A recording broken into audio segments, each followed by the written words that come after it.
भारत के बढ़ते internal conflicts और आए दिन मुस्लिम माइनॉरिटी को एक्सप्लॉइट करना शायद से भारत को एक बार फिर से कई हिस्सों में बांट सकता है। और ऐसा मैं नहीं कह रहा, ये स्टेटमेंट आया है यूएस के फॉर्मर प्रेसिडेंट ओबामा की तरफ से। और ये एक ऐसा स्टेटमेंट है जो कि कांग्रेस सेशन को एड्रेस करते हुए मोदी मोदी नाम की गूंज के विरुद्ध आया है। और ये एक ऐसा ऐतिहासिक पल था जब पीएम मोदी न सिर्फ पहले भारतीय बने जिसने यूएस कांग्रेस सेशन को 2 बार एड्रेस करा, बल्कि सेशन में 15 स्टैंडिंग ओवेशन भी अपने नाम किए।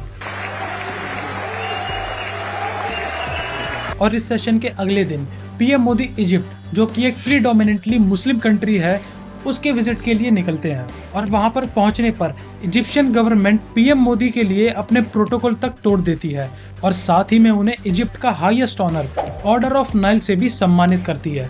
अब इन 2 दिनों की विजिट ने 2 बहुत ही अलग अलग चीजें सामने लाके रखी हैं, जिसमें पहली चीज है कि इजिप्ट जैसे predominantly Muslim countries PM Modi और भारत को सराहते आ रहे हैं। और वहीं दूसरी तरफ ओबामा का स्टेटमेंट, जहां उनके अकॉर्डिंग मुस्लिम माइनॉरिटी को एक्सप्लॉइट करना और बढ़ते इंटरनल कॉन्फ्लिक्ट्स भारत के टुकड़े कर सकता है।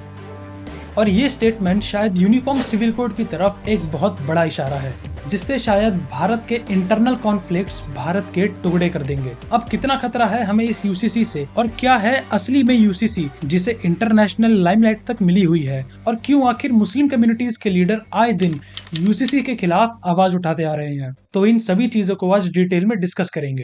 मकसद क्या है कि मुसलमानों को उनकी तहजीब से, उनके तमद्दुन से, उनके मजहब से उनका रिश्ता खत्म कर दो। हमें यूनिफॉर्म सिविल कोड भी लाना है और मुसलमान व्यक्ति साल बार शादी करने का जो सिस्टम है इसको बंद करना है। कहां से ला सकेंगे आप common civil code? Supreme court डंडा मारती है, कह रही है कॉमन सिविल कोड लाओ। आर्टिकल 29 राइट टू कल्चर एक फंडामेंटल राइट है। इसको आगे चलाएं, इस पे बार बार सोचें कि कहीं कोई तूफान ना आए अगर इसके लिए इन्होंने कोई कदम उठाया। भारत के संविधान में भी नागरिकों के समान अधिकार की बात कही गई है।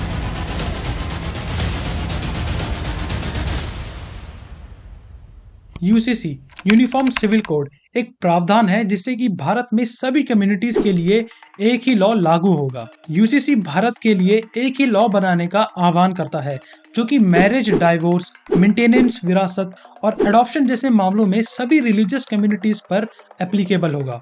यूसीसी इस चीज के ऊपर बेस्ड है कि मॉडर्न सिविलाइजेशन में धर्म और कानून के बीच में कोई भी कनेक्शन नहीं होना चाहिए। यूनिफॉर्म सिविल कोड हमारे कॉन्स्टिट्यूशन के आर्टिकल 44 में मेंशन है, जो कि directive principles of state policy का पार्ट है। हमारे कॉन्स्टिट्यूशन के निर्माताओं ने यूसीसी की नीड को आज से कई सालों पहले ही जान लिया था। हालांकि उन्होंने यूसीसी को directive principles of state policy में रखा, जो कि कोर्ट द्वारा एनफोर्सेबल नहीं है। और डॉक्टर भीमराव अंबेडकर और बाकी लोगों की राय में यूसीसी तब इम्प्लीमेंट होना चाहिए जब देश इसके लिए तैयार होगा। According to the article 44 of our constitution, government और स्टेट को पूरे भारत में नागरिकों के लिए एक यूनिफॉर्म सिविल कोड सुनिश्चित करने का प्रयास करना चाहिए।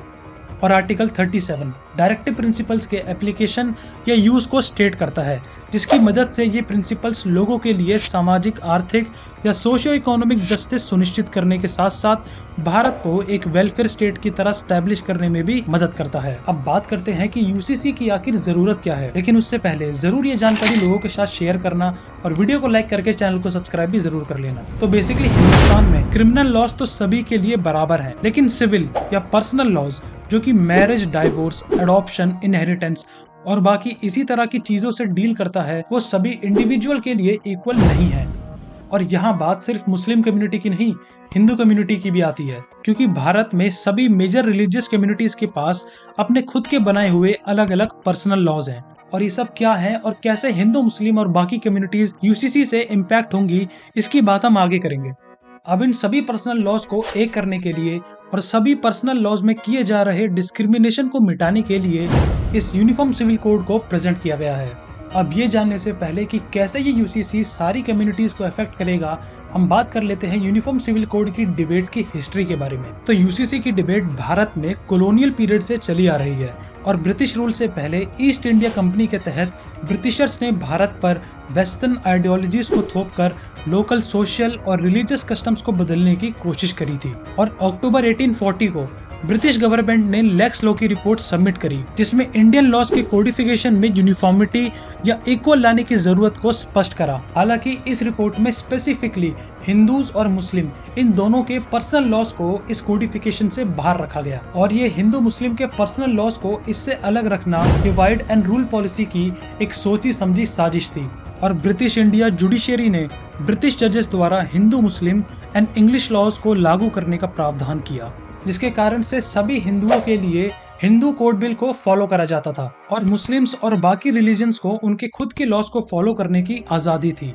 और मुस्लिम्स के लिए the all India Muslim personal law board laws बनाता है, जो कि एक प्राइवेट एंटिटी है। ब्रिटिश रूल के अंतिम दौर में कई रिफॉर्मर्स वुमेन के खिलाफ हो रहे डिस्क्रिमिनेशन पर आवाज उठाने लगे थे, जिसको देखते हुए कई लॉ रिफॉर्म्स पास करे गए जो कि हिंदू वुमेन के लिए काफी बेनिफिशियल थे, जिसमें Hindu widow remarriage act of 1856, married women's property act of 1923 and the Hindu inheritance act 1928 जैसे एक्ट शामिल थे। हालांकि ये लॉज केवल हिंदू वुमेन के लिए ही एप्लीकेबल थे।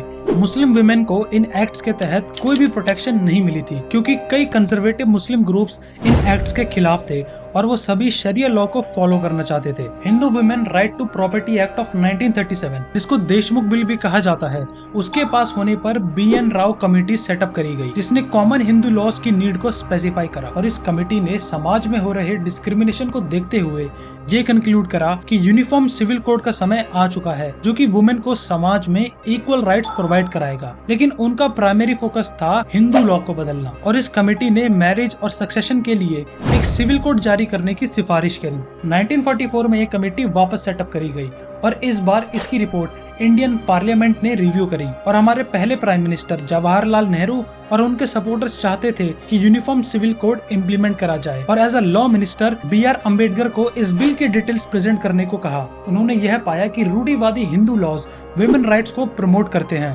क्योंकि मोनोगैमी या एक ही बार विवाह करना, डिवोर्स और विधवा औरतों का प्रॉपर्टी इनहेरिट करने का हक पहले से ही शास्त्रों में मौजूद था। और डॉक्टर अंबेडकर ने भी यूनिफॉर्म सिविल कोड को अपनाने की राय दी थी, लेकिन पार्लियामेंट में उनके इस डिसीजन पर उन्हें बहुत क्रिटिसाइज करा गया, जिसके कारण उन्होंने कैबिनेट से रिजाइन उर्फ इस्तीफा दे दिया। लेकिन नेहरू जी का एडमिनिस्ट्रेशन इन हिंदू लॉज को पास करने की राह पर चल पड़ा, जिसको काफी क्रिटिसिज्म मिला। और फाइनली 1956 में पार्लियामेंट ने हिंदू कोड बिल का एक छोटा वर्जन 4 अलग अलग एक्ट्स के रूप में पास करा, जो कि थे Hindu marriage act, succession act, minority and guardianship act and adoptions and maintenance act. हालांकि इसको भी कई फीमेल एक्टिविस्ट और पॉलिटिशियंस ने ये बोलते हुए क्रिटिसाइज करा कि ये मूव इसीलिए करा गया है ताकि आगे चल के UCC को एड्रेस किया ही ना जा सके, और ये सब लॉज केवल हिंदू कम्युनिटी के लिए ही वैलिड थे। रिमेनिंग कम्युनिटीज इन कोड के इम्प्लीमेंटेशन होने के बाद भी सफर करती रही, स्पेशली वुमेन अंडर शरिया लॉ, जो कि मुस्लिम पर्सनल लॉ को फॉलो करती थी। लेकिन इतिहास में फिर पहली बार सुप्रीम कोर्ट ने यूनिफॉर्म सिविल कोड को इम्प्लीमेंट करने की बात कही, और ये केस था शाह बानो केस। ये केस है 1985 का, जब Shah Bano section 125 in the code of criminal procedure के तहत डिवोर्स के बाद मेंटेनेंस के लिए सुप्रीम कोर्ट पहुंची। 40 साल की शादी के बाद उनके पति ने उन्हें ट्रिपल तलाक दे दिया था और उन्हें रेगुलर मेंटेनेंस देने के लिए भी मना कर दिया था। इस केस के फाइनल डिसीजन में कोर्ट ने शाह बानो के फेवर में फैसला सुनाया था, और तब YV चंद्रचूड़ ने कॉमन सिविल कोड की मांग सामने रखी थी, जो उनकी राय में कानून के लिए डिस्पैरिटीज दूर करके नेशनल इंटीग्रेशन में मदद करेगा। लेकिन राजीव गांधी गवर्नमेंट कोर्ट के इस फैसले से नाखुश थी, और इस डिसीजन को सपोर्ट करने के बजाय उन्होंने कोर्ट के इस डिसीजन को नलिफाई करने के लिए मुस्लिम विमेन एक्ट 1986 को इम्प्लीमेंट किया, ताकि डिवोर्स मैटर्स में मुस्लिम लॉ ही प्रभावित रहे। और इस एक्ट में यह तक मेंशन था कि मुस्लिम वुमेन को मेंटेनेंस का अधिकार डिवोर्स के केवल 3 महीने बाद तक ही वैलिड था, जिसे मुस्लिम लॉ में इद्दत कहा जाता है। एक और ऐसा केस था जहां सुप्रीम कोर्ट ने आर्टिकल 44 के तहत वापस से सिविल कोड की मांग रखी थी, और वो केस था सारा मुदगल केस। सारा Mudgal versus union of India एक ऐसा केस था जहां ये सवाल उठाया गया कि क्या कोई हिंदू हस्बैंड जिसकी शादी हिंदू लॉ के अकॉर्डिंग हुई है, अगर वो इस्लाम अपना लेता है तो क्या उसे सेकंड मैरिज करने की परमिशन मिल जाती है। जिसमें सुप्रीम कोर्ट का कहना था कि दूसरी शादी के लिए इस्लाम अपनाना पर्सनल लॉस का दुरुपयोग है और अगर कोई ऐसा करता है तो वो सेक्शन 494 के तहत एक कानूनन अपराध होगा। और ऐसे ही कई और केसेस हैं जहाँ पर्सनल लॉस के कारण कई विमेन और बाकी लोगों को सफर करना पड़ा। और उन सभी केसेस को देखते हुए कई बार खुद सुप्रीम कोर्ट ने एक यूनिफॉर्म सिविल कोड की मांग सामने रखी है ताकि समाज में हो रहे भेदभाव और डिस्क्रिमिनेटरी पर्सनल लॉस को हमेशा के लिए समाज से हटाया जा सके, जिससे सभी धर्म के लोग कानून के आगे बराबर होंगे। अब बात ये आती है कि अगर यूनिफॉर्म सिविल कोड के इतने फायदे हैं और इतनी ज्यादा जरूरत भी, तो फिर क्यों लोग इसको अपोज कर रहे हैं? तो इसमें बात आती है एक्सेप्टेंस की। कई माइनॉरिटी ग्रुप्स अपने पर्सनल लॉस को बदलना नहीं चाहते और उन्हें लगता है कि यूसीसी एक ऐसा कोड लागू करेगा जो कि सभी कम्युनिटीज में हिंदू प्रैक्टिसेस से प्रभावित होगा और उन्हें लगता है कि यूसीसी उनकी धार्मिक स्वतंत्रता का उल्लंघन करेगा। उनका यह भी मानना है कि यूसीसी उनके constitutional right, freedom of practice and propagation of religion के अगेंस्ट है। कुछ लोगों का यह भी कहना है कि भारत एक ऐसा देश है जो कि अपनी कल्चरल और रिलीजियस डाइवर्सिटी के लिए जाना जाता है और यहाँ पर रह रहे इतने सारे धर्मों के अलग अलग रीति रिवाज, परंपराएं और व्यक्तिगत कानून है और यूसीसी इस डाइवर्सिटी के लिए एक बहुत बड़ा खतरा है। On the other hand, people supporting UCC ये मानते हैं कि यूसीसी ना सिर्फ पूरे भारत को इंटीग्रेट या एकीकृत करने में मदद करेगा बल्कि जेंडर जस्टिस और इक्वालिटी को भी प्रमोट करेगा, जिससे विमेन को समाज में समान अधिकार मिलेगा। यूसीसी साथ ही में कई पर्सनल लॉज की कॉम्प्लेक्सिटीज और कॉन्ट्राडिक्शंस को दूर करके लीगल सिस्टम को सिंपल और रैशनलाइज करेगा। और कई लोगों का मानना है कि परिवर्तन प्रकृति का नियम है और ऐसा करने से बहुत सारी प्रैक्टिसेस जैसे कि चाइल्ड मैरिज, ट्रिपल तलाक, मल्टीपल शादी करने जैसी एक्टिविटीज जो कि हमारे ह्यूमन राइट्स के खिलाफ हैं, उनको समाज से हटाया जा सकता है। ओवरऑल यूसीसी को इम्प्लीमेंट करने से पहले एक ब्रॉड विजन के साथ साथ सभी धर्मों की रिस्पेक्ट करते हुए एक ड्राफ्ट बनाने की जरूरत है और इसमें सबसे मेजर रोल प्ले करेगा यूसीसी के बारे में लोगों तक सही जानकारी पहुंचाना। यूसीसी के ऊपर कई लोगों की नॉलेज ना होने के कारण भी लोग इसको अपोज कर रहे हैं और कुछ लोग जो ये चाहते हैं कि ऐसा ही हो, उन लोगों को भड़काने का काम कर रहे हैं।